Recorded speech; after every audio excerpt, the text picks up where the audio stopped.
السلام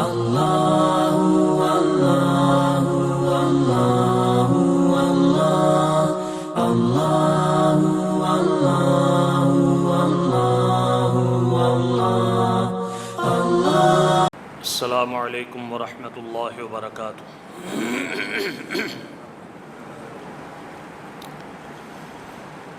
ان الحمد للہ نحمده ونستعینه ونستغفره ونعوذ باللہ من شرور انفسنا ومن سیئات اعمالنا من يهده الله فلا مضل له ومن يضلل فلا هادي له وأشهد أن لا إله إلا الله وحده لا شريك له وأشهد أن محمدا عبده ورسوله صلى الله عليه وسلم۔ يا أيها الذين آمنوا اتقوا الله حق تقاته ولا تموتن إلا وأنتم مسلمون۔ يا أيها الناس اتقوا ربكم الذي خلقكم من نفس واحدة وخلق منها زوجها وبث منهما رجالا كثيرا ونساء واتقوا الله الذي تساءلون به والأرحام إن الله كان عليكم رقيبا۔ يا أيها الذين آمنوا اتقوا الله وقولوا قولا سديدا يصلح لكم أعمالكم ويغفر لكم ذنوبكم ومن يطع الله ورسوله فقد فاز فوزا عظيما۔ أما بعد فإن خير الحديث كتاب الله وخير الهدي هدي محمد صلى الله عليه وسلم وشر الأمور محدثاتها وكل محدثة بدعة وكل بدعة ضلالة وَكُلَّ ضَلَالَةٍ فِي النَّارِ۔ أعوذ باللہ السمیع العلیم من الشیطان الرجیم من ہمزہ ونفخہ ونفثہ۔ بسم اللہ الرحمن الرحیم۔ قل یا اہل الکتاب لا تغلوا فی دینکم غیر الحق ولا تتبعوا اہواء قوم قد ضلوا واضلوا کثیرا وضلوا عن سواء السبیل۔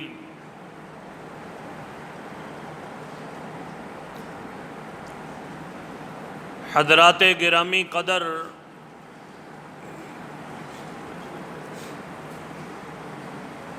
آج کی فرصت میں گفتگو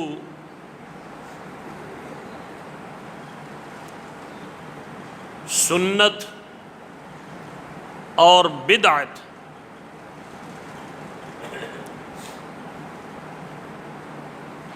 انہی دو باتوں کے متعلق ہوگی۔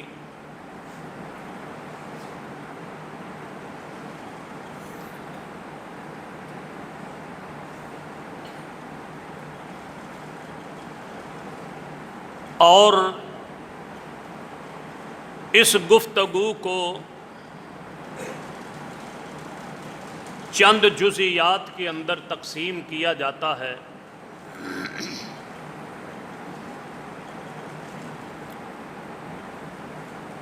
پہلی چیز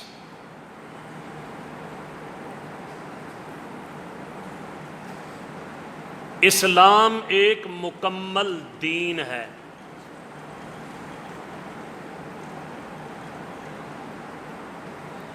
دوسری چیز یہ دین روشن دین ہے۔ تیسری چیز اعمال کی قبولیت کی شرائط کیا ہیں۔ چوتھی چیز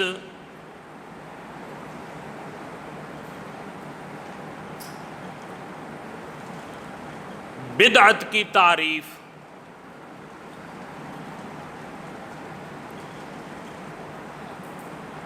اور پانچویں چیز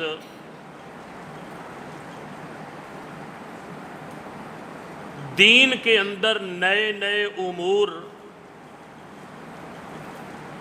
جاری کرنا، داخل کرنا، ان کی ممانعت اور حیثیت۔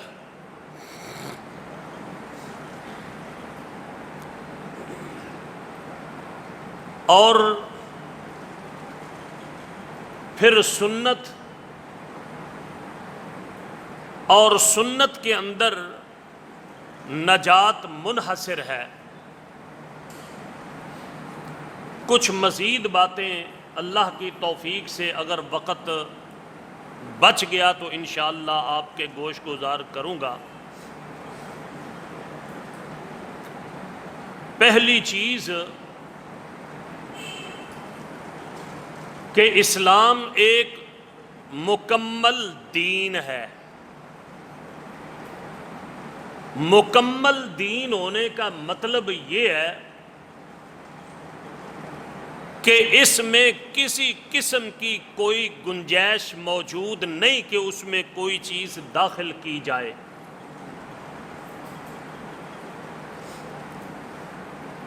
اسلام سے پہلے جتنے بھی ادیان اس دنیا کے اندر معرض وجود میں آئے،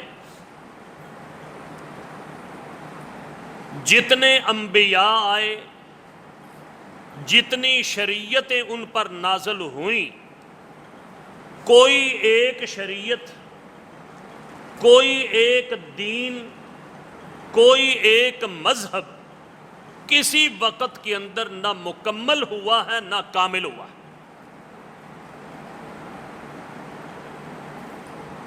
اگر کوئی مذہب، کوئی دین کامل اور مکمل ہوا ہے تو وہ دین کامل اور مکمل ہوا ہے جو اللہ تبارک و تعالی نے پیغمبر آخر الزمان سید الاولین والآخرین جناب محمد الرسول اللہ صلی اللہ علیہ وسلم کے اوپر نازل کیا۔ اس بات کی دلیل صحیح بخاری کے اندر بھی موجود ہے اور قرآن مجید کے اندر بھی موجود ہے۔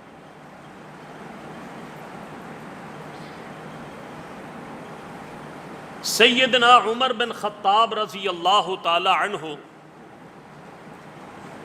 ان کے پاس، یہ اس وقت خلیفۃ المسلمین تھے،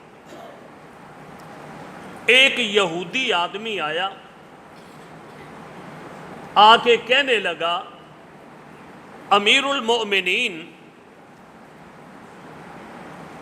لو کانت ہذہ الآیۃ فینا، اے امیر المؤمنین آپ کے قرآن مجید کے اندر ایک آیت ہے،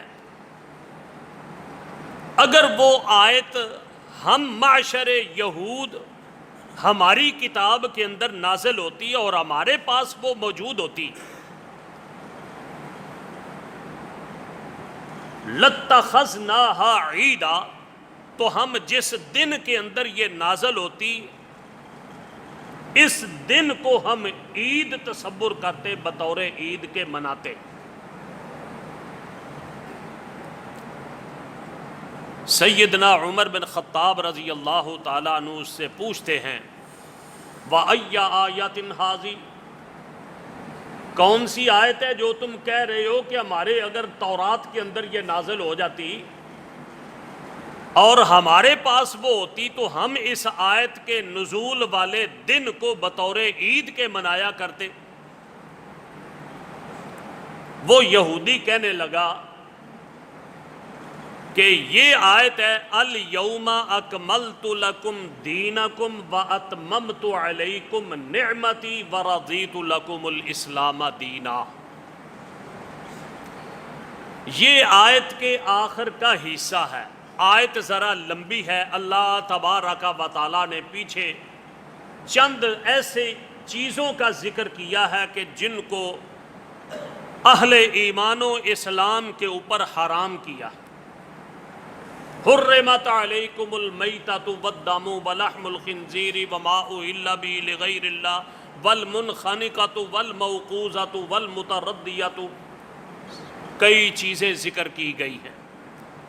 آخر کے اندر اللہ تبارک و تعالیٰ نے فرمایا الیوم اکملت لکم دینکم واتممت علیکم نعمتی ورضیت لکم الاسلام دینا، کہ لوگوں آج کے دن میں نے تمہارے لیے تمہارے دین کو مکمل کر دیا۔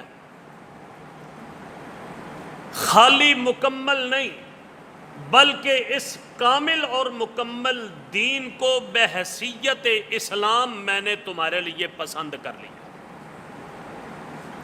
یہ اسلام جس کو تم قبول کرو گے یہ تمہارے لیے ایک ضابطہ حیات کی حیثیت رکھتا ہے۔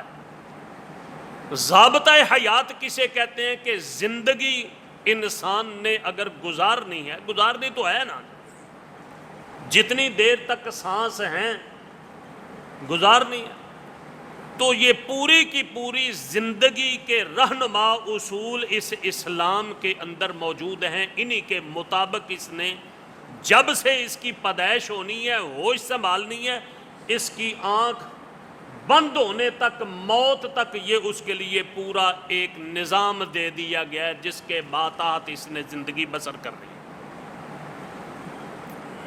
جب یہ بات سنی نا تو سیدنا عمر بن خطاب رضی اللہ تعالی عنہ فرمانے لگے انی لا اعلم،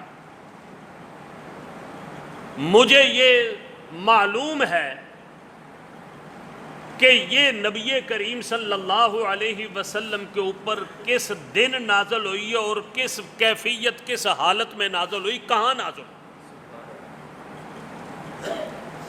اللہ کے پیارے پیغمبر صلی اللہ علیہ وسلم کے اوپر یہ یوم عرفہ کو نازل ہوئی، اور یوم عرفہ اتنا عظیم، اتنا مبارک، اتنا شاندار دن ہے کہ اللہ تبارک و تعالی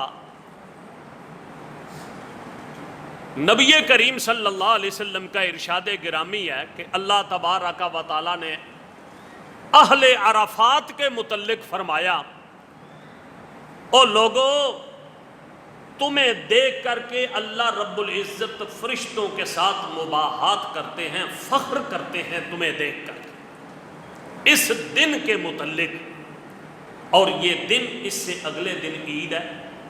گویا کہ یہ دونوں، یہ بھی ایک عظیم عبادت والا دن کہ جس کو حج کا دن قرار دیا گیا ہے۔ نبی صلی اللہ علیہ وسلم نے فرمایا الحج عرفہ، مقصد کہنے کا ان کا یہ تھا کہ یہ تو ہمارے لیے شروع سے عید ہی عید ہے۔ اس کا مقصد کیا تھا کہ ہمارے دین کے اندر تشنگی موجود ہے، اقرار خود کر رہا ہے، ہمارا دین پایہ تکمیل تک نہیں پہنچا، لیکن تمہارا دین جو اسلام ہے یہ کامل اور مکمل ہو چکا ہے، اس میں کسی قسم کی ذرہ برابر بھی کوئی ادھر سے ادھر چیز داخل کرنے کی گنجائش نہیں۔ پھر یہ دین، یہ ضابطہ حیات، یہ روشن دین ہے۔ روشن دین ہونے کا مطلب کیا ہے کہ اس دین کی کوئی جزی، اس دین کا کوئی ایسا کام، کوئی ایسا حکم، کوئی ایسا عمل کسی انسان سے اوجل نہیں، کسی دین کے کسی امر کے اندر ابہام موجود نہیں۔ اس اسلام کے سنہری اصولوں کے اندر اور اس کی سنہری جزیات اور کرنوں کے اندر کسی قسم کا کوئی اشکال نہیں۔ کیوں؟ اس لیے کہ پیارے پیغمبر سید دو عالم جناب محمد الرسول اللہ صلی اللہ علیہ وسلم کے ایک صحابی ہیں، سیدنا عرباض بن ساریہ رضی اللہ تعالی عنہ، وہ آپ صلی اللہ علیہ وسلم سے ایک حدیث نقل کرتے ہیں۔ حدیث لمبی ہے۔ آپ صلی اللہ علیہ وسلم نے ایک دن فصیح و بلیغ خطاب کیا، اتنا شاندار خطاب، اتنا شاندار خطاب، فرماتے ہیں ذرفت منہ العیون ووجلت منہ القلوب، اتنا عظیم جو ہے خطاب تھا کہ آنکھیں ڈبڈبا گئی، زارو کتار رونے لگے، دل تھر تھر کانپنے لگے، ایسے محسوس ہوتا تھا کہ شاید یہ آپ کا آخری خطاب ہے۔ کأنہ موعظۃ مودع، ایک ایسا شخص گفتگو کر رہا ہے کہ ہمیں چھوڑ کر کے جانے کی تیاری کر لی اس نے۔ نبی کریم صلی اللہ علیہ وسلم نے فرمایا، اسی خطاب کے اندر اور بھی باتیں کی۔ آپ نے فرمایا، لوگو ترکتکم علی البیضاء، میں تمہیں اس ملت کے اوپر چھوڑ کے جا رہا ہوں، اس دین کے اوپر چھوڑ کے جا رہا ہوں جو بالکل روشن اور سفید ہے۔ کتنی روشن اور کتنی سفید؟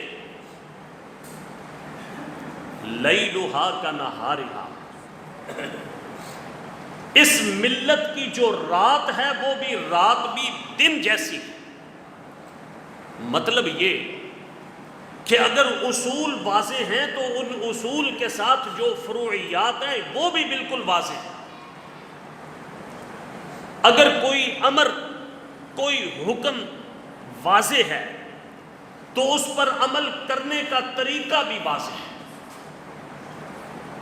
یہ نہیں کہ امر تو دے دیا گیا ہو، حکم دے دیا گیا ہو، لیکن اس کے حکم کے مطابق عمل کرنے کا طریقہ نہ بتایا گیا ہو۔ کوئی کام ایسا کیا ہو اور پھر اس کام کو آپ نے چھپا کر کے رکھا ہو، اس کے کرنے کا طریقہ لوگوں تک نہ پہنچا ہو، یہ کسی صورت کے اندر ممکن نہیں۔ کیوں؟ ترکتکم علی البیضاء، سفید روشن ملت میں نے تمہارے حوالے کر کے جا رہا ہوں، لیلھا کنہارھا، کہ اس کی رات بھی اس طرح کھلی اور واضح ہوگی، روشن ہوگی کہ جس طرح اس کا دن روشن ہے۔ مزید آپ نے فرمایا، لا یزیغ عنہا الا ہالک، اور لوگوں یاد رکھنا، لا یزیغ عنہا الا ہالک، اس روشن ملت سے، واضح دین سے اگر کوئی ہٹنے والا شخص ہے تو وہ اپنے آپ کو بربادی اور تباہی کے اندر گرانے والا شخص ہی ہوگا، کوئی اس کے علاوہ نہیں ہوگا۔ اس سے دور ہونے والا، اس سے ہٹنے والا، اس سے کجی اختیار کرنے والا صرف اور صرف وہ شخص ہے کہ جو اپنے آپ کو تباہی کے گڑھے کے اندر گرا ہے۔ تو عرض کرنے کا مقصد یہ تھا کہ یہ دین کامل اور مکمل بھی ہے، اور دین روشن بھی ہے، واضح بھی ہے، کوئی اس کے اندر ابہام نہیں۔ اس دین کے جتنے اقوال ہیں، جتنے افعال ہیں، اوامر یا نواہی ہیں، ان سب کے اندر یہ سارے کے سارے انسان کی رہنمائی کے لیے اللہ تبارک و تعالیٰ نے نبی کریم صلی اللہ علیہ وسلم کے ذریعے سے ان تک پہنچائے۔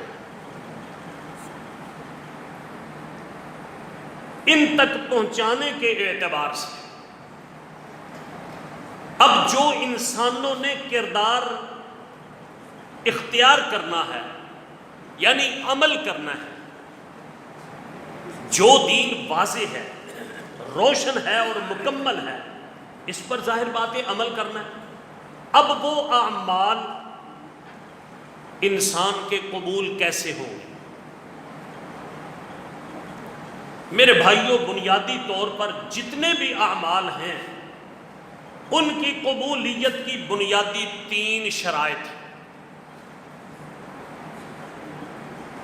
اگر ان میں سے کوئی ایک شرط انسان کسی قسم کا کوئی عمل کرے، کوئی کام کرے، اگر ان میں سے کوئی ایک شرط بھی موجود نہیں تو وہ عمل اللہ تعالیٰ کے ہاں قابل قبول نہیں، وہ عمل برباد ہے، ضائع ہے، وہ انسان کے منہ کے اوپر دے مارا جائے، اس کی کوئی حیثیت اور کوئی وقت نہیں۔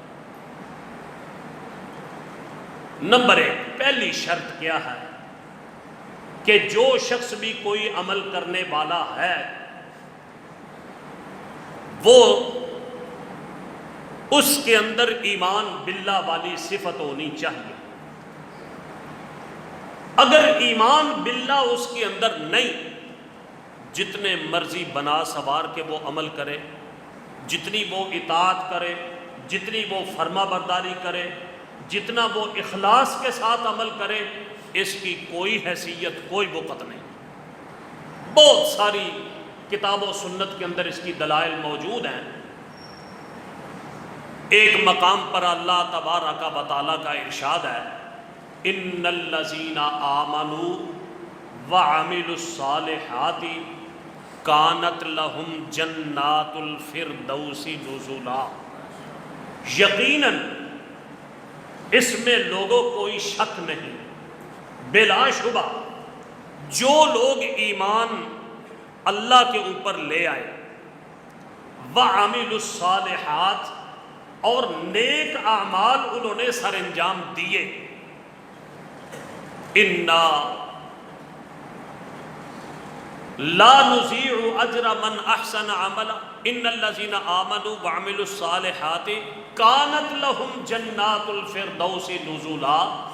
یہ ایسے خوش نصیب لوگ ہیں کہ اللہ تبارک و تعالیٰ نے ان کے لیے جنات الفردوس وہ رکھ دی ہیں، یعنی یہ لوگ کامیاب ہونے والے ہیں۔ تو بنیادی شرط اس مقام کے اوپر کون سی ہے؟ ایمان باللہ۔ ایمان باللہ کے اندر 11 چیزیں شامل ہیں۔ لفظ ایک ہے نا، ایمان باللہ، 11 چیزیں۔ آپ سب لوگ اس بات سے بخوبی آگاہ ہیں، جانتے ہیں۔ یاد دہانی کے لیے اختصار کے ساتھ 6 تو ایمانیات ہیں: اللہ پر ایمان لانا، اللہ کی کتابوں پر ایمان لانا، فرشتوں پر ایمان لانا، اللہ کے رسولوں پر ایمان لانا، اور اللہ آخرت کے دن پر ایمان لانا، اور چھٹی چیز خیر اور شر، تقدیر کے اوپر ایمان لانا، تقدیر اچھی ہو یا بری ہو۔ 6 چیزیں یہ ہو گئی۔ 5 چیزیں جو بنیادی ارکان اسلام ہیں: شہادت اللہ الہ الا اللہ و ان محمد رسول اللہ، اقام الصلاۃ، ایتاء الزکوٰۃ، صوم رمضان، حج بیت اللہ الحرام۔ یہ 5 چیزیں، جس شخص کے اندر یہ 5 چیزیں موجود ہوئیں، ان 5 چیزوں کا وہ فاعل اور قائل ہوا، ایمان اس کا موجود ہوا، تو یہ شخص ایمان باللہ والا ہے۔ ایسا شخص جب بھی کوئی عمل کرے گا، یہ پہلی شرط اگر اس کے اندر پائی گئی تو پھر اس کا عمل کی قبولیت کی ایک بنیادی شرط اس کے اندر موجود ہے۔ دوسری، دوسرے مقام پر اللہ تعالیٰ نے مشرکین اور اس قسم کے جو لوگ ہیں جن کے اندر ایمان موجود نہیں ہے، اللہ تعالیٰ نے ان کے متعلق فرمایا قُلْ هَلْ نُنَبِّئُكُمْ بِالْأَخْسَرِينَ أَعْمَالًا الَّذِينَ ضَلَّ سَعْيُهُمْ فِي الْحَيَاةِ الدُّنْيَا وَهُمْ يَحْسَبُونَ أَنَّهُمْ يُحْسِنُونَ صُنْعًا۔ اے پیارے پیغمبر صلی اللہ علیہ وسلم، لوگوں سے کہہ دیجئے کیا میں تمہیں ان لوگوں کی خبر نہ دوں کہ جن لوگوں نے اپنے اعمال کو برباد کر دیا، ضائع کر دیا، اپنے آپ کو خسارے کے اندر ڈال دیا، لیکن سمجھے وہ بیٹھے ہیں کہ ہم بڑے اچھے اچھے کام کر رہے ہیں، اچھی اچھی چیزیں کر رہے ہیں، نیک عمل کر رہے ہیں۔ اللہ تعالیٰ نے فرمایا اولئک حبطت اعمالہم فلا نقیم لہم یوم القیامۃ وزنا۔ یہ ایسے بد نصیب لوگ ہیں کہ ان کے اعمال ہم نے رائگاں کر دیے، باطل کر دیے، کل قیامت والے دن ایک مچھر کے پر جتنا بھی ان کا وزن نہیں کیا جائے گا، کوئی حیثیت نہیں۔ گویا کہ اتنی دیر تک کہ انسان کا عمل قرار نہیں دیا جائے گا جب تک اس کے اندر ایمان والی پہلی شرط نہیں پائی جائے گی۔ دوسری چیز، جب صاحب ایمان بن گیا ہے، اللہ کے اوپر اس کا پورا یقین ہے، اب یہ شخص کوئی بھی عمل کرنے لگا ہے، سب سے پہلے بنیادی طور پر اس کے لیے ضروری ہے کہ اس کے عمل کرنے کے اندر اللہ کو راضی کرنا مقصود ہو، کہ یہ کام میں کس لیے کر رہا ہوں، اللہ سے اجر، اللہ سے ثواب حاصل کرنے کے لیے، اللہ کے حکم کی بجا آوری کے لیے۔ اگر یہ اخلاص اور خلوص نہیں ہے تو پھر اس عمل کی بھی کوئی حیثیت نہیں۔ جتنا مرضی مومن بنا ہوا ہو، جس قدر مرضی وہ زیادہ سے زیادہ نمازیں پڑھ رہا ہو، جو مرضی کر چکا ہو، 11 چیزیں اس کے اندر بدرجہ اتم موجود ہوں، لیکن عمل کرتے وقت اس کے اندر اگر اخلاص نہیں ہے تو اس کا کوئی عمل بھی قابل قبول نہیں۔ مثال کے طور پر کوئی بندہ نماز پڑھتا ہے تو نماز صرف اس لیے پڑھتا ہے کہ مینوں لوگ دیکھ کے نمازی آکھن، حج اس لیے کرتا ہے کہ میں ایک تمغہ حاصل کر لوں، لوگ مجھے حاجی کہیں، روزہ اس لیے رکھتا ہے، کوئی بھی عبادت کرتا ہے صرف لوگوں کو دکھانے کے لیے۔ نبی صلی اللہ علیہ وسلم کی حدیث سے پتہ چلتا ہے کہ ایسے شخص کی کوئی حیثیت نہیں ہے۔ قرآن مجید کے اندر بھی یہ بات موجود ہے، مخلصین لہ الدین، اور آپ صلی اللہ علیہ وسلم کا فرمان ہے انما الاعمال بالنیات، لوگوں اعمال کا دار و مدار نیتوں کے اوپر ہے، جس قسم کی تمہاری نیت ہوگی اسی کے مطابق تمہارے نتیجے سامنے آئے گا۔ اگر نیت اللہ کو راضی کرنے کی ہے تو پھر یہ عمل اچھا ہوگا، تمہیں اس کا اجر ملے گا، ثواب ملے گا، نہیں تو اس کا کوئی اجر ثواب نہیں ملے گا۔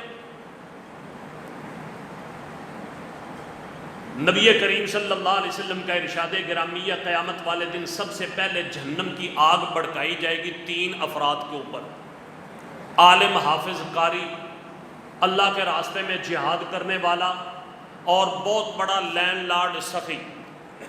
تینوں سے پوچھا جائے گا، وہ تینوں کہیں گے اللہ تیرے لیے ہم جو ہے نا وہ پڑھتے رہے، واز کرتے رہے، سناتے رہے، قرآن بڑے اچھے انداز کے اندر پڑھتے رہے تجھے راضی کرنے کے لیے۔ اللہ تعالیٰ فرمائیں گے یہ بات بالکل غلط ہے، تمہارا مقصد یہ تھا کہ لوگوں سے تعریفیں کرواؤ، لوگوں سے اچھے جو ہے نا وہ اپنا معیار بناؤ، اور مقصد یہ تھا کہ لوگ خوش ہو جائیں۔ اب لوگ تو خوش ہو جائیں، میرے پاس تیرے لیے کچھ نہیں ہے، فرشتوں اس کو لے جاؤ الٹا کر کے جہنم کے اندر گرا دو۔ سخی کے ساتھ بھی یہی معاملہ ہوگا، اور مجاہد کے ساتھ جو اللہ کے راستے کے اندر شہید ہوا ہے اس کے ساتھ بھی یہی معاملہ ہوگا۔ نتیجتاً یہ بات سمجھ آئی کہ اگر کوئی شخص اخلاص کے ساتھ کوئی عمل نہیں کرتا تو ایسے شخص کا عمل بھی قابل قبول نہیں ہے۔ تیسری چیز جو بنیادی طور پر شرط ہے وہ کیا ہے؟ کہ جو انسان نے عمل کرنا ہے اخلاص کے ساتھ ایمان کے بعد، وہ عمل اور کرنے کا طریقہ دونوں پیارے پیغمبر صلی اللہ علیہ وسلم کے طریقے کے مطابق ہے۔ اگر سرے سے وہ عمل ہی قرآن و سنت کے اندر موجود نہیں، یا وہ عمل تو موجود ہے لیکن وہ طریقہ پیارے پیغمبر صلی اللہ علیہ وسلم کا نہیں، اپنی طرف سے اس نے طریقہ ایجاد کر رکھا ہے، تو ایسی چیز بھی اللہ تعالیٰ کے ہاں قابل قبول نہیں۔ چنانچہ نبی کریم صلی اللہ علیہ وسلم کا کئی ایک ارشادات ہیں، قرآن مجید کے اندر بھی اللہ تبارک و تعالیٰ کے کئی ایک ارشادات موجود ہیں۔ یا ایھا الذین آمنوا اطیعوا اللہ واطیعوا الرسول ولا تبطلوا اعمالکم، اے ایمان والو اللہ کی اطاعت کرو، اللہ کے رسول کی اطاعت کرو، اور نافرمانی مخالفت کر کے اپنے اعمال کو برباد نہ کرو۔ من یشاقق الرسول من بعد ما تبین له الہدی ویتبع غیر سبیل المؤمنین نولہ ما تولی ونصلہ جہنم وساءت مصیرا، جو شخص رسول اللہ صلی اللہ علیہ وسلم کی مخالفت کرتا ہے، آپ نے کام کچھ کہا ہے یہ اس کے خلاف کرتا ہے، الٹ کرتا ہے، آپ نے کسی چیز کا حکم نہیں دیا تو یہ اس کو کرتا ہے، آپ نے کسی چیز کا حکم دیا ہے تو یہ کرتا نہیں ہے، مخالفت کے اوپر لگا ہوا ہے، تو اللہ تعالیٰ فرماتے ہیں ہم اس کی رسی کو دراز کرتے ہیں، کچھ نہیں کہتے، آخر کار نتیجہ یہ ہوتا ہے نولہ ما تولی ونصلہ جہنم وساءت مصیرا۔ پھر اللہ تبارک و تعالیٰ کا ارشاد ہے قل ان کنتم تحبون اللہ فاتبعونی، لوگو اگر تم اللہ سے دل و جان سے محبت کرتے ہو تو پیارے پیغمبر صلی اللہ علیہ وسلم کی اطاعت فرما برداری کرو، آپ کے پیچھے پیچھے جو ہے نا وہ چلو۔ بہت ساری آیات ہیں، احادیث بھی بہت ساری ہیں، نبی کریم صلی اللہ علیہ وسلم کا فرمان ہے آپ کا طریقہ وہ طریقہ ہے نبوی طریقہ جس کے مطابق اگر کوئی شخص عمل نہیں کرے گا تو وہ کامیابی حاصل نہیں کر سکتا۔ ام المؤمنین عائشہ رضی اللہ تعالی عنہا کے گھر 3 آدمی آئے، نبی صلی اللہ علیہ وسلم کی عبادت شب و روز کی پوچھی، اماں جی عائشہ نے بتائی، وہیں بیٹھے بیٹھے ایک شخص کہنے لگا آپ صلی اللہ علیہ وسلم کے اللہ تعالیٰ نے تو سارے گناہ اگلے پچھلے معاف فرما دیے ہیں، ہم کہاں اور آپ کہاں؟ آپ کو تو تھوڑی عبادت یہ ٹھیک ہے لیکن ہمیں یہ تھوڑی عبادت کافی نہیں ہے۔ اماں آنا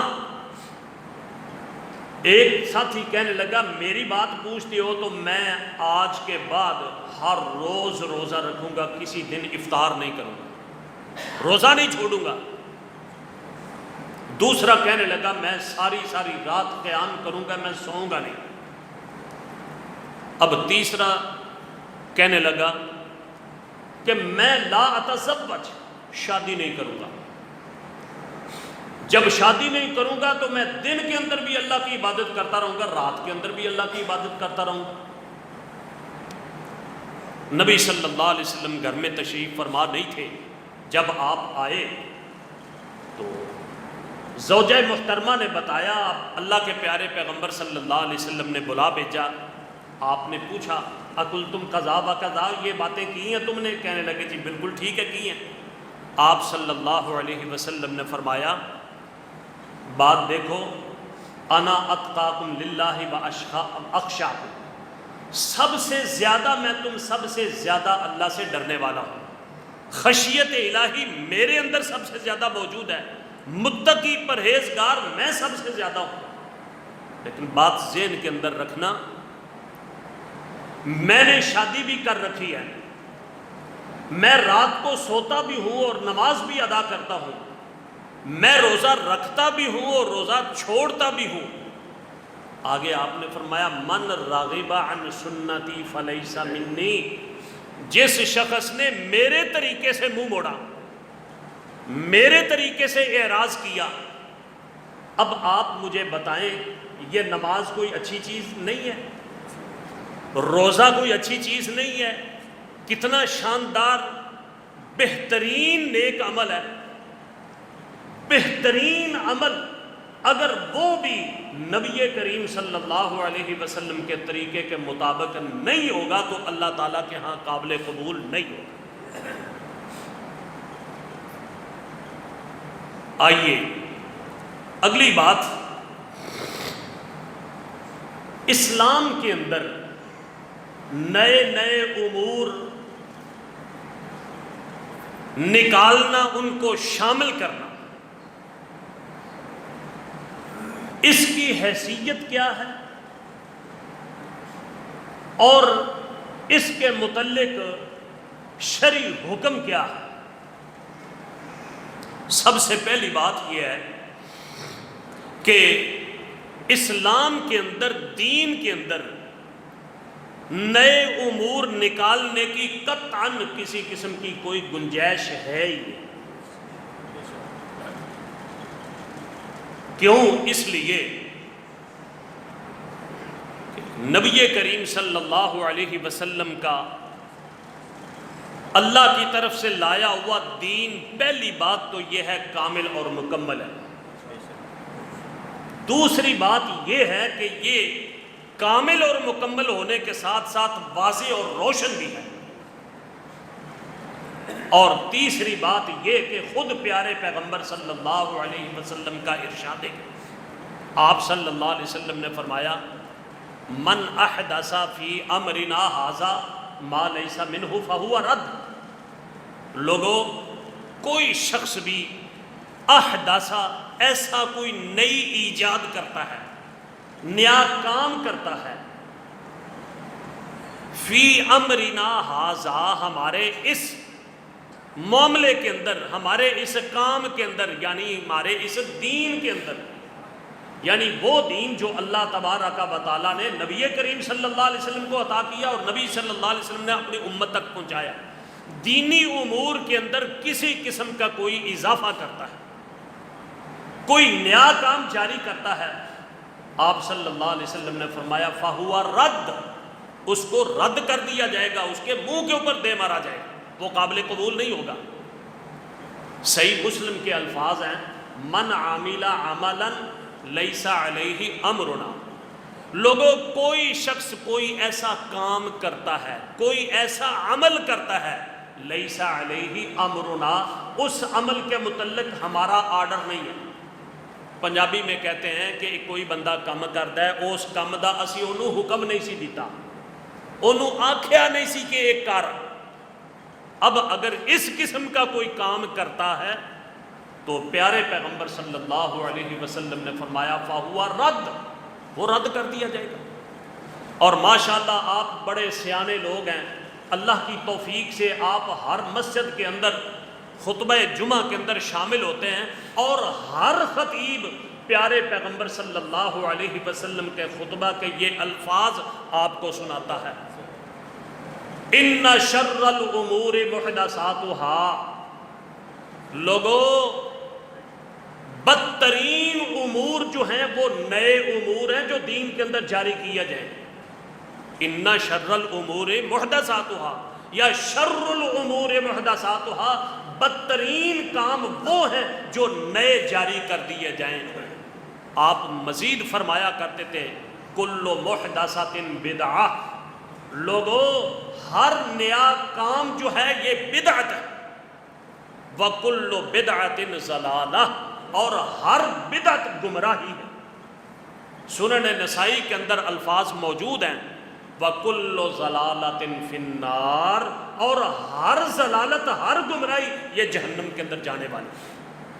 ہر خطبے کے اندر اللہ کے پیارے پیغمبر صلی اللہ علیہ وسلم یہ الفاظ دہرایا کرتے تھے شر الامور محدثاتها، کل محدثۃ بدعہ، کل بدعۃ ضلالہ، وکل ضلالۃ فی النار. پھر سیدنا عرباض بن ساریہ رضی اللہ تعالی عنہ، حدیث آپ سن چکے ہیں کچھ اس کا حصہ. اسی نصیحت اور وضاحت کے اندر یہ بات موجود تھی کہ فرماتے ہیں نبی کریم صلی اللہ علیہ وسلم نے اپنی امت کو باشگاف الفاظ کے اندر تنبیہ فرمائی، ایاکم ومحدثات الامور، اوے لوگو میری امت والو، میرے امتیوں، ایاکم ومحدثات الامور، اپنے آپ کو دین کے اندر نئی نئی ایجادیں کرنے سے بچانا، ایاکم ومحدثات الامور، اپنے آپ کو بچا کر کے رکھو ان امور سے جو نئے نئے ہیں، فَإِنَّ كُلَّ مُحْدَثَةٍ بِدْعَةٍ وَكُلَّ بِدْعَةٍ ضَلَالَةٍ، یقیناً ہر نیا کام جو بھی کیا جائے وہ بدعت ہے، اور جو بدعت ہے وہ ہر قسم کی بدعت جو ہے نا وہ ضلالت ہے۔ اب آپ صلی اللہ علیہ وسلم کے فرامین آپ نے اس حوالے سے سماعت کر لیے تو پتہ چلتا ہے کہ یہ ایجادات یہ درست نہیں ہے، یہ ٹھیک نہیں ہے۔ میں چند مثالیں اس کے متعلق آپ کو دیتا ہوں کہ اگر کوئی شخص ایسی حرکتیں کرتا ہے تو یہ کیا اس حرکت کو جائز قرار دیا جا سکتا ہے؟ مثال کے طور پر آپ سب کو معلوم ہے فجر کے کتنے فرض ہیں جی؟ 2۔ ظہر کے کتنے ہیں جی؟ عصر کے کتنے ہیں؟ مغرب کے کتنے ہیں؟ عشاء کے کتنے ہیں؟ اچھا، اب کوئی بلا مانس کیا کہے کہ دیکھیں جی فجر کے وقت میں 2 کے ساتھ 2 اور فرض پڑھ لیتا ہوں، ظہر کے میں 5 پڑھتا ہوں، نیکی زیادہ کرتا ہوں، عصر کے بھی میں 5 پڑھوں گا، اور یہ جو 3 ہے نا، یہ 3 کو 4 کے اوپر پورا کر دیتا ہوں تاکہ مجھے نیکی زیادہ آسان، اور عشاء کے اندر بھی یہ۔ اب فرائض کے اندر وہ کیا کرتا ہے؟ اپنی طرف سے ایک طریقہ اختیار کرتا ہے اور نیکی کی نیت سے اضافہ کرنے کی کوشش کرتا ہے۔ کیا کوئی مسلمان اس بات کو قبول کرنے کے لیے تیار ہے؟ اگر کوئی عالم، کوئی مولوی، کوئی امام، کوئی خطیب یہ حرکت کرنے لگے تو کیا اہل اسلام اس کو امام کی حیثیت سے برداشت کرنے کے لیے تیار ہے؟ کیوں بھائی؟ صرف اس لیے کہ اللہ کے پیارے پیغمبر صلی اللہ علیہ وسلم نے ظہر کے 4 پڑھے ہیں، عصر کے 4 پڑھے ہیں، مغرب کے 3 پڑھے ہیں، فجر کے 2 پڑھے ہیں، عشاء کے 4 پڑھے ہیں۔ یہ تو فرائض کی بات تھی۔ چلیں سنت کی طرف آ جاتے ہیں۔ نبی کریم صلی اللہ علیہ وسلم نمازوں کے آگے پیچھے کچھ سنتیں پڑھا کرتے تھے جس کو علماء یا فقہا سنن مؤکدہ کہتے ہیں۔ مؤکدہ یا غیر مؤکدہ والی بات جو ہے، ظہر سے پہلے کوئی شخص بڑے ہی اخلاص کے ساتھ کہتا ہے وقت بھی ہے، ہمت بھی ہے، دل بھی میرا چاہتا ہے میں اللہ کی عبادت کروں، تو وہ ظہر کی جو پہلی 4 رکعتیں ہیں وہ 4 کی بجائے کہتا ہے میں تو 6 ہی پڑھا کروں گا، نہیں جی میں تو 4 کے ساتھ 4 اور شامل کروں گا، میں ڈبل اجر لوں گا۔ تو کیا خیال ہے کہ یہ شخص صاحب ہے، درست ہے؟ کسی صورت کے اندر کوئی ایک عالم، کوئی ایک مولوی، کوئی ایک مسلمان اس کو ٹھیک کس لیے کہ بھئی اللہ کے پیارے پیغمبر صلی اللہ علیہ وسلم نے جو سنتیں متعین کی ہیں یہ ان سنتوں سے تجاوز کر رہا ہے، ان سنتوں سے آگے بڑھ رہا ہے۔ اچھا، اور چیز دیکھیں، ایک شخص نکاح کروا رہا ہے، خطبہ نکاح پڑھنا ہے، ایجاب و قبول ہونا ہے، نکاح کا وہ فنکشن ہے۔ اب وہ نکاح کے فنکشن کے وقت کیا کہتا ہے جی ٹھہر جاؤ جی مینوں پہلا اذان کہہ لیں گے۔ وہ اذان کہتا ہے، اذان کہنے کی ریزن کیا ہے اس کی؟ یہ تو سچی بات ہے نا کہ اذان کی وجہ سے شیطان بھاگ جاتا ہے، نبی کریم صلی اللہ علیہ وسلم کا فرمان ہے۔ تو اب یہ بندہ کیا کہتا ہے اس نکاح کی مجلس کے اندر اذان کہنی شروع کر دے، تو آپ لوگ برداشت کریں گے؟ اذان ہی ہے نا جی، وہ نیکی ہے جی، شیطان کو بھگانا اس مجلس سے مقصود ہے، تو کیا یہ عمل ٹھیک ہو؟ تو میرے بھائیوں یہ ایک نیا عمل ہو گیا نا۔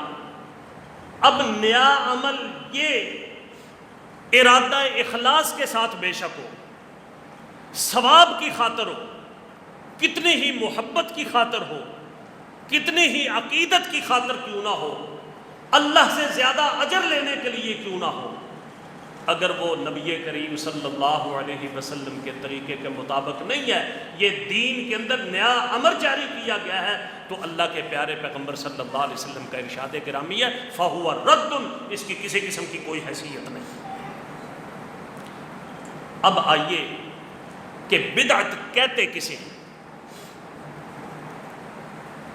بدعت ہر اس عقیدے کو، اعتقاد کو یا عمل کو جو نبی کریم صلی اللہ علیہ وسلم کی زندگی کے اندر موجود نہیں تھا۔ یہ میری اپنی تعریف نہیں، یہ ان بزرگوں کی تعریف ہے جن کے نام کی 11ویں کھائی جاتی ہے۔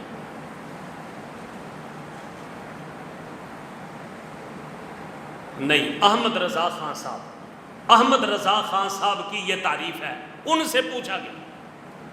مولانا گجراتی صاحب جو ہیں، احمد یار گجراتی، اس گجرات کے رہنے والے، انہوں نے اپنی کتاب کے اندر یہ درج کیا ہے۔ تعریف بالکل ٹھیک ہے کہ ہر وہ کام یا ہر وہ عقیدہ جو نبی کریم صلی اللہ علیہ وسلم کی حیات مبارکہ کے وقت نہیں تھا۔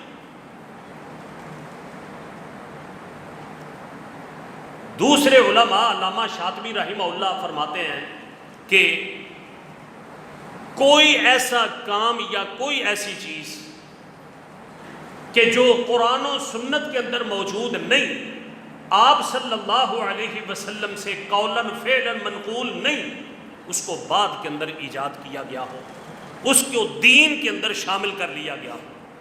اب یہ جتنی چیزیں سر انجام دی جاتی ہیں، سب سے پہلے اس کے متعلق ہمیں غور کرنا چاہیے۔ کئی بیچارے سادے لوگ، جب ان کو یہ کہا جاتا ہے نا کہ دیکھیں جی آپ نیا کام کرتے ہیں، لو جی تسی بھی تو کر دیجئے نا، تسی نہیں کرتے؟ حضور صلی اللہ علیہ وسلم کے وقت کے اندر تو سواری ہوتی تھی گھوڑے اور گدھوں کے اوپر، خچر کے اوپر ہوتی تھی، تو تسی سائیکل، موٹر سائیکل، ہوائی جہاز، ٹرک، تو پتہ نہیں کیا کچھ سیارے طیاروں کے اوپر جو ہے وہ جا رہے ہو، تو یہ بھی تو نیا کام ہے نا، تو نیا کام یعنی سادے لوگوں کو دھوکا اور سادے لوگوں کو جو ہے نا وہ مائل کرنا۔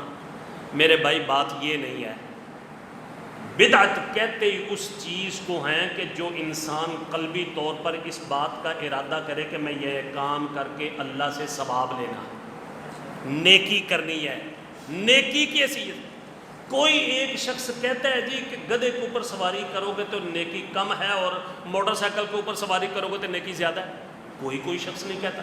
یا جہاز کے اوپر سفر کرو گے تو زیادہ ثواب ہے، میں جہاز کے اوپر سفر کروں گا، یا ریل گاڑی کے اوپر سفر کرو گے تو زیادہ، اس کا تو ثواب کے ساتھ تعلق ہی کوئی نہ، اس کا کوئی معاملہ ہے۔ میرے بھائیو، ہر وہ عمل جو قلبی طور پر اس ارادے کے ساتھ سر انجام دیا جائے کہ یہ کرنے کا مجھے ثواب حاصل ہوگا، اس چیز کو بدعت کہا جاتا ہے۔ جبکہ وہ پیارے پیغمبر صلی اللہ علیہ وسلم کی زندگی کے اندر موجود نہ ہو، آپ صلی اللہ علیہ وسلم نے اسے سر انجام نہ دیا۔ اچھا، پھر کئی لوگ پھر اس معاملے کے اندر تھوڑا سا مزید بڑھتے ہیں، لو جی دیکھیں آپ جو بات کرتے ہیں تو آپ کی بات یہ مناسب نہیں ہے، کیوں؟ یہ بدعت دو قسم کی ہے، دو قسم کی بدعت۔ کون سی جی؟ ایک بدعت حسنہ ہے اور ایک بدعت سیئہ۔ جو بدعت سیئہ وہ نہیں کرنی چاہیے، یہ سارا کچھ جو آپ نے فرمایا ہے نا، تو یہ سیئہ کے متعلق ہے، بدعت حسنہ کر لینی چاہیے۔ بھئی دلیل کیا ہے؟ اب دلیل آگے یہ پیش کرنے کی کوشش کہ من سنّ سنتاً حسنۃ فلہ اجرھا واجر من عمل علیہا ومن سنّ سنتاً سیئۃ فلہ وزرھا ووزر من عمل علیہا۔ من سنّ سنتاً، جو کوئی ایسا طریقہ ایجاد کرے جو اچھا طریقہ ہے، جو اچھا طریقہ ایجاد کرے، سنّا مسنون، سنّا کا معنی ہوتا ہے سنت کے معنی کے اندر، سن ایک طریقے کو کہا جاتا ہے، یعنی وہ شخص جو ایک اچھا عمل کرے، ایجاد کرنا اس کا معنی نہیں ہے، اچھا عمل۔ مثال میں آپ کو دیتا ہوں، ایک علاقے کے اندر لوگ کام تو کرتے ہیں، اعمال بھی سر انجام دیتے ہیں، لیکن نبی کریم صلی اللہ علیہ وسلم کی ایک سنت جو صحیح صحت کے ساتھ ثابت ہے، وہ لوگ سارے ہی اس کو چھوڑے ہوئے ہیں، اس پر کوئی عمل نہیں کرتا۔ اب اس شخص نے اس پر عمل کیا، تو اب یہ اس نے عمل کی ابتدا کی ہے۔ اب اس کو دیکھ کر کے جتنے لوگ اس نبی کریم صلی اللہ علیہ وسلم کی سنت جاری کردہ کے اوپر عمل کریں گے، اللہ رب العزت اس کو عمل کا، اس کے اجر کا ثواب بھی دیں گے اور دوسرے لوگوں کا بھی ثواب دیں گے۔ ایک شخص آپ کے پاس سفیر آتے ہیں ضرورت کے لیے، صدقہ خیرات، یا حالات جس طرح ہو چکے ہیں یہ جو ہے نا وہ سیلاب کے حوالے سے سارے لوگ بیٹھے رہتے ہیں، وہ مانگنے والا مانگتا ہے، کوئی شخص جو ہے نا وہ دینے کے لیے تیار نہیں۔ ایک اللہ کا بندہ ابتدا کرتا ہے، اللہ کے راستے کے اندر صدقہ خیرات دینے کی ابتدا کرتا ہے۔ اب اس کی ابتدا کی وجہ سے اس کو دیکھو دیکھی لوگ جو ہے نا وہ دینا شروع کر دیتے۔ اب صدقہ ثابت ہے، نبی کریم صلی اللہ علیہ وسلم کا حکم ہے، اللہ تعالیٰ کا فرمان ہے۔ اب اس شخص نے اس مجلس کے اندر اس بات کی ابتدا کر دی ہے، اس ابتدا کرنے کی وجہ سے اللہ رب العزت باقی دوسروں کو بھی اجر اس کو عطا فرمائیں گے، ان کے اجر کے اندر کسی قسم کی کمی نہیں ہوگی۔ یہ الگ چیز ہے اور وہ الگ چیز ہے، اب بدعت کی تو بات ہی نہیں ہے یہاں۔ پھر یہ قرآن و سنت کی صراحت کے خلاف ہے۔ نبی صلی اللہ علیہ وسلم کا ارشاد گرامی ہے کہ کل بدعت ضلالہ، کل بدعت۔ تو بھائی آپ صلی اللہ علیہ وسلم کو پتہ نہ چلا کہ یہ ایک بدعت حسنہ ہوتی ہے اور ایک بدعت، یہ تقسیم نہ قرآن کے اندر ہے نہ حدیث کے اندر ہے، بلکہ یہ فقہ کے اندر بھی نہیں ہے۔ ہاں کچی روٹی پکی روٹی کے اندر ہو تو وہ ایک الگ بات ہے، اس کا ہمیں معلوم نہیں ہے، لیکن فقہ کی کتابوں کے اندر یہ کسی قسم کی کوئی تقسیم موجود نہیں ہے۔ تو یہ بات کرنا کہ یہ جی بدعت حسنہ اور بدعت صحیح ہے، یہ بات بھی بالکل بے بنیاد اور غلط ہے۔ اس کے ساتھ ساتھ اگلی بات یہ ہے کہ یہ اعمال بدعت کیسے بنتے ہیں۔ میں جو ایک عمل کرنے لگا ہوں تو یہ میرا عمل بدعت کیسے بن جائے گا؟ میں تو نیکی سمجھ کے کرنے لگا ہوں۔ چند ایک اس کے متعلق جو ہے نا وہ باتیں ہیں۔ پہلی بات تو یہ ہے کہ بنیادی طور پر اس کے اندر ہر وہ عمل شامل ہے جو نبی کریم صلی اللہ علیہ وسلم کے دور قرآن و حدیث کے اندر موجود نہیں تھا، وہ دین کے اندر جو بھی ایجاد کی جاتی ہے تو وہ بدعت جو ہے نا وہ بن جاتا ہے، اس میں کوئی شک والی بات نہیں۔ اب کیوں، کس بنیاد کے اوپر؟ کئی دفعہ وہ عمل موجود ہوتا ہے لیکن اس کو بدعت کیوں کیا جاتا ہے، کہا جاتا ہے؟ وقت اور تاریخ کی بنیاد کے اوپر۔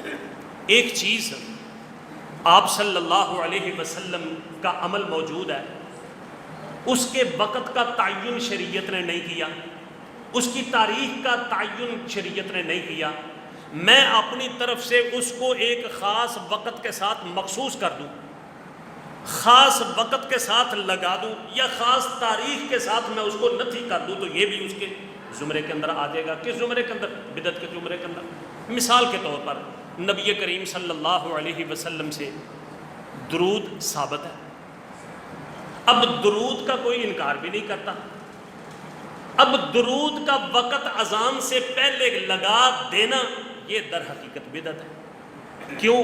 اس لیے کہ نبی کریم صلی اللہ علیہ وسلم کے دور نبوت کے اندر 10 سال سیدنا بلال رضی اللہ تعالیٰ عنہ آپ کی موجودگی کے اندر اذان کہتے رہے، کسی ایک اذان سے پہلے بھی آپ صلی اللہ علیہ وسلم کی موجودگی کے اندر یا آپ کی عدم موجودگی کے اندر انہوں نے درود نہیں پڑھا۔ اب اس جگہ پڑھے گا تو یہ گویا کہ اس نے نبی کریم صلی اللہ علیہ وسلم کے اس طریقے کی مخالفت کی ہے اور یہ اس بدعت کے زمرے کے اندر آ جائے گا۔ اسی طرح اللہ رب العزت نے صدقے کا حکم دیا ہے، صدقہ کرنا عام ہے، کسی قسم کا کوئی، لیکن وہ اللہ کو راضی کرنے کے لیے وہ صدقے کے طور پر کوئی دن تخصیص کر لے کہ یہ فلاں بزرگ کا دن ہے یا فلاں بزرگ کا عرس ہے اسی دن کے اندر، اس کو ہم کہیں گے کہ یہ اس نے مخالفت کی ہے، نبی کریم صلی اللہ علیہ وسلم کا یہ طریقہ نہیں ہے، اس کو یہ کام جو ہے وہ نہیں کرنا چاہیے۔ اس سے پھر ایک اور چیز ہے کہ اگر کوئی شخص ایسے الفاظ اختیار کرتا ہے دعاؤں کے اندر یا درود کے اندر یا اذکار کے اندر جو نبی کریم صلی اللہ علیہ وسلم سے ثابت نہیں، نبی کریم صلی اللہ علیہ وسلم سے درود ثابت ہے، اللہم صلی علی محمد وعلی آل محمد صلی اللہ علیہ وسلم، یہ ثابت ہے۔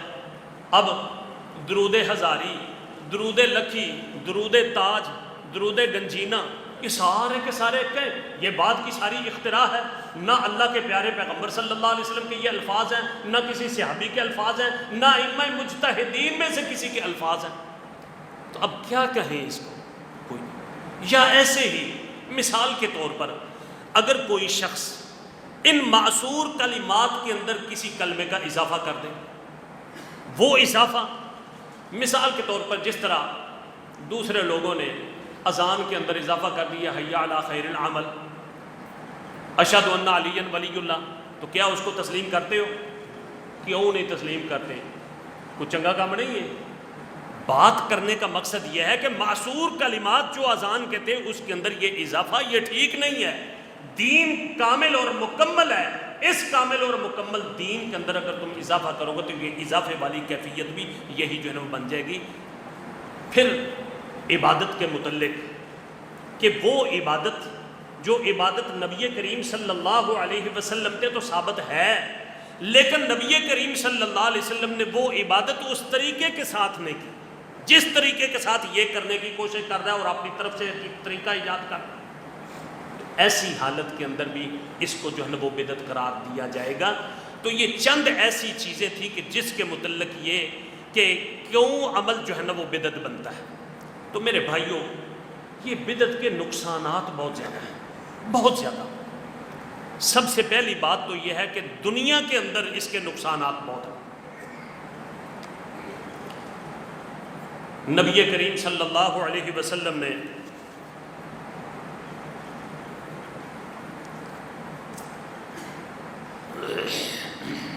نبی صلی اللہ علیہ وسلم نے اس کے متعلق ایک کمزور روایت کمزور ہے، ٹھیک ہے،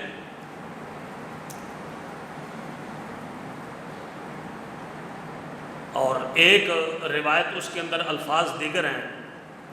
نبی صلی اللہ علیہ وسلم نے خاص طور پر مدینے کے متعلق فرمایا کہ مدینہ شہر کے اندر من آوا محدثن، اس مدینہ شہر، یہ صحیح ہے روایت، بالکل بخاری کے اندر موجود ہے، مدینہ شہر کے اندر جو شخص کسی محدث کو، حدث کرنے والے کو، ایجادات کرنے والے کو، بے دینی پھیلانے والے کو جگہ دیتا ہے، اس پر اللہ کی لعنت ہے۔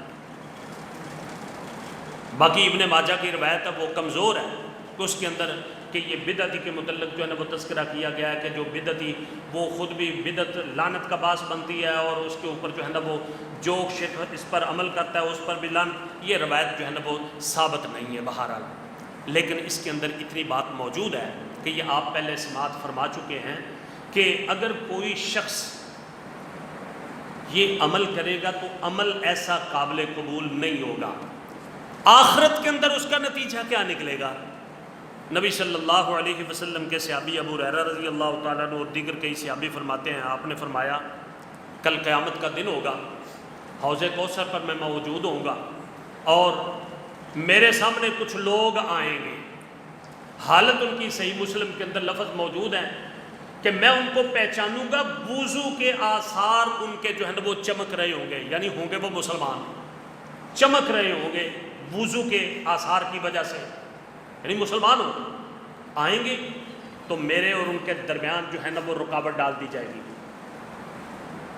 میں کہوں گا اسیحابی اسیحابی اسیحابی، وہ میرے ساتھی ہیں یہ تو اس وقت مجھے کہا جائے گا انک لا تدری ما احدثوا بعدک، اے پیارے پیغمبر صلی اللہ علیہ وسلم آپ کو معلوم نہیں کہ انہوں نے بعد کے اندر کون کون سی ایجادات کی ہیں، تو آپ صلی اللہ علیہ وسلم فرمائیں گے سحقن سحقن سحقن لمن غیر بعدی، اس کے لیے بہت ہی دوری ہے، بہت ہی لعنت ہے ان لوگوں کے لیے، اللہ کی رحمت سے دوری ہے کہ جنہوں نے میرے بعد جو ہے نا وہ اس دین کے اندر تبدیلی جو ہے نا وہ کر دی۔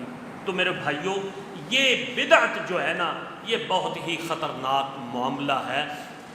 کئی فقہا، کئی علماء، کئی تابعین، وہ ان کے اقوال موجود ہیں. اس حوالے سے سیدنا عمر بن عبد العزیز رحمۃ اللہ علیہ کا قول موجود ہے کہ جہاں بھی ایک بدعت رائج کی جاتی ہے وہاں سے سنت اٹھ جاتی ہے.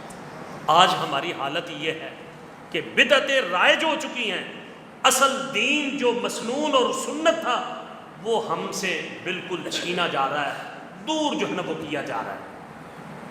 رہی بات سنت کی، آخری بات سنت کا لغوی معنی ہوتا ہے الطریقۃ المسلوکہ، وہ راستہ جس کے اوپر چلا جائے. الطریقۃ المسلوکۃ المحمودہ، ویسے کہا جاتا ہے الطریقۃ المحمودہ، وہ طریقہ، وہ راستہ کہ جو بڑا ہی اچھا راستہ ہوتا ہے. اچھا راستہ کون سا ہے؟ اختصار کے ساتھ وہ نبی کریم صلی اللہ علیہ وسلم والا راستہ. خیر الہدی ہدی محمد صلی اللہ علیہ وسلم، بہترین طریقہ، بہترین ہدایت محمد الرسول اللہ صلی اللہ علیہ وسلم. یہ 3-4 مواقع کے اندر استعمال جو ہے وہ کیا جاتا ہے لفظ سنت. لفظ سنت اس کو بسا اوقات تو یہ سمجھا جاتا ہے کہ قرآن کے مقابلے کے اندر قرآن اللہ تعالیٰ کا کلام ہے اور سنت نبی کریم صلی اللہ علیہ وسلم کے فرامین وہ 3 شکلوں کے اندر ہیں.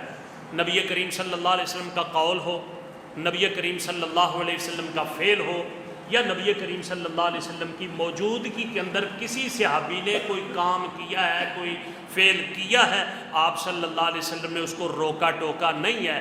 یہ 3 قسمیں، یہ تینوں قسموں کو لفظ سنت کے ساتھ تعبیر کیا جاتا ہے. تینوں کا ایک ہی حکم ہے. عرض کرنے کا مقصد یہ تھا، یہ سنت در حقیقت رسول اللہ صلی اللہ علیہ وسلم کی سنت سے مراد بھی نبی کریم صلی اللہ علیہ وسلم کا طریقہ ہے. اس طریقے کے اندر ہی نجات ہے.